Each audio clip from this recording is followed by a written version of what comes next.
바르셀로나에 네덜란드의 전설이 부임합니다.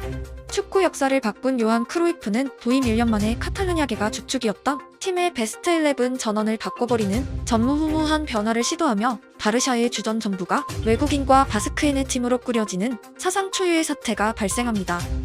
카탈루냐인의 로얄티가 사라진 팀에 열성 팬들은 맹비난을 퍼붓지만 크루이프에게 중요한 건 혈통보단 아름다운 축구와 더 강한 바르샤였습니다.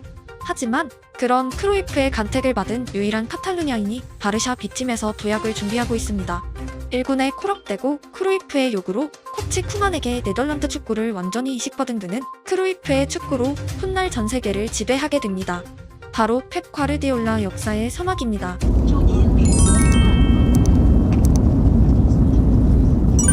등장과 동시에 EPL을 박살내고 있는 홀란드 호사가들에게 그와 메시의 비교는 이미 흥미로운 주제로 등극했습니다.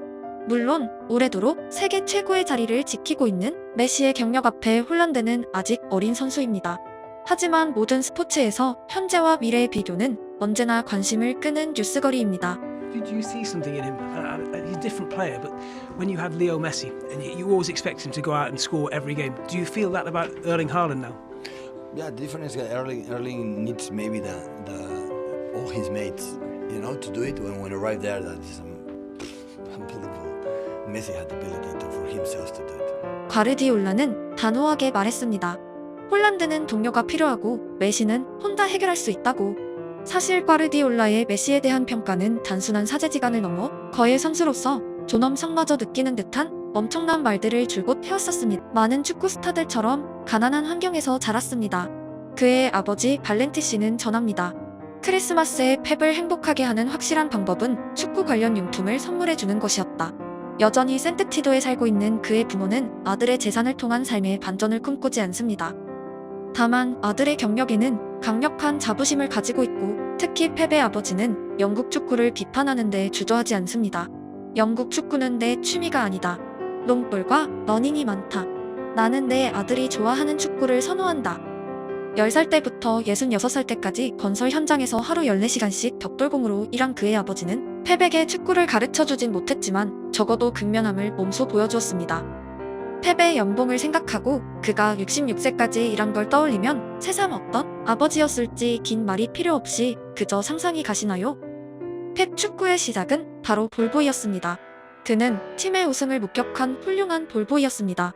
그의 삶의 트로피가 얼마나 숨쉬듯 당연한 일인지 보여주는 오래된 사진입니다. 볼보이 경력을 중단시킨 이유는 바로 그의 축구에 대한 재능이었으며 13살에 바르샤 아카데미에 입단합니다. 그리고 20세의 나이에 크루이프에 발탁되며 화려하게 데뷔합니다. 펩에 대한 오해는 그가 스타 플레이어였다는 것입니다. 이는 반은 맞고 반은 틀린 이야기입니다. 그는 단 한 번도 팀의 주역이었던 적이 없었습니다. 그 이유는 그의 동료 면면을 보면 설명이 가능합니다. 호마리우, 호나우두, 라우드럽, 히바우두, 피구 등 크루이프 시대 이후 바르샤는 말 그대로 화려한 선수들의 천국이었고 그들이 돔이라면 펩은 가담이었습니다.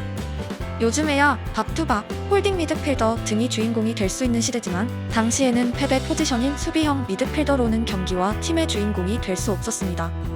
다만 외국인들이 장악한 팀에서 순혈 주장 펩의 인기만큼은 압도적이었고 적어도 바르셀로나에서 그는 슈퍼스타였습니다. 축구를 예술의 경지로 끌어올리는 슈퍼스타들 사이에서 벽돌공 아버지에게 물려받은 근성으로 조연의 역할을 하던 펩은 현역 시절 어떤 감정을 느꼈을까요? 모두가 아는 대로 그는 세계에서 가장 강한 승부욕을 가진 사람 중 한 명입니다. 그는 조연이지만 인기만 많은 삶에 만족할 위인이 아닙니다. 심지어 그는 누구보다 아름다운 축구를 사랑하는 사람이지만 그의 기술은 동료들에 비해선 투박했습니다. 그는 절대 부족한 선수가 아니었지만 안타깝게도 그의 팀 동료들은 인간이 아니었습니다. 결국 승부욕의 화신은 바르셀로나 시절 이후엔 몸담는 대부분의 팀에서 벤치 멤버였고 유일하게 주전을 차지했던 기억은 카타르 리그였습니다. 비교적 이른 30살의 나이에 전성기가 끝난 그의 현역은 누군가에겐 충분한 성공으로 비춰지겠지만 적어도 펩 본인의 야심에 비하면 실패한 경력이었습니다. 하지만 현역 내내 조연이었던 펩의 심장은 은퇴 이후 오히려 더욱 뜨겁게 달궈집니다. 선수로는 결코 최고일 수 없고 아름다울 수 없던 본인의 한계를 깨달은 펩은 적어도 요한 크루이프의 현역을 흉내낼 순 없지만 그의 전술은 탑리그의 대상이 되었습니다. 그는 의외로 카톨릭교가 아니라 무교입니다. 스페인 출신이 카톨릭이 아닌 건 호사가들에겐 이상한 일이고 펩은 스스로 신을 믿지 않는다고 말합니다. 그는 스스로가 전술의 신이 되어 선수들을 경기장의 말처럼 다루게 됩니다. 크루이프의 네덜란드 축구는 펩에 의해 하나의 종교가 되어버립니다. 그의 전술에 춤추는 선수들, 그의 상상대로 이루어지는 경기, 그리고 온전히 느낄 수 있는 승리의 쾌락! 선수 시절 그의 승리가 동료들이 준 선물이었다면 감독 펩의 승리는 본인의 것이었습니다. 이 선수만 없었다면요? 펩은 은퇴 후 드디어 주인공에 오를 자격을 갖췄지만 리오넬 메시의 존재는 또다시 펩을 조연으로 만듭니다. 심지어 메시는 그가 현역 시절 함께한 그 어떤 스타들보다 화려하고 아름답고 강력합니다. 한때 바르셀로나는 감독이 없어도 우승한다는 농담이 전해질 정도로 메시 바르샤는 초월적이었습니다. Why Messi is the best player I ever seen in my life? Because he's a competitor, he's an animal. And now we pass the ball and we take a look. When you pass the ball, attack them. You have to score the goals, guys. Messi passed the ball and goal machine smell the goal. 아름다운 축구 그리고 승리를 위한 갈망, 펩이 가장 탐닉는 메시의 존재에 경외심을 느낍니다. 전술의 신봉자에게 전술을 파괴하는 자는 인간의 언어로 설명할 수 없기 때문입니다. 홈에서 3경기 연속 해트트릭을 기록한 홀란드마저 아직은 자신의 전술에서 춤추는 장기말 중 하나라고 여기는 그에게 메시가 존엄한 이유입니다. 물론 아직 홀란드에겐 충분한 시간이 남아 있습니다. 홀란드가 앞으로도 계속 펩의 전술에서 춤출지, 펩의 전술을 파괴하고 나아가는 신의 단계로 진입할지 EPL의 또 다른 즐길거리입니다. 벽돌공의 아들로 그는 패배감과 시기, 질투를 먹고 자라난 축구계의 거물이고 그의 이름은 이제 결코 요한 크루이프의 앞에서도 초라하지 않습니다. 타고난 선수로의 재능에 포기하지 않고 후천적인 노력과 전술에 대한 집착은 분명 많은 사람들에게 생각할 거리를 선사합니다.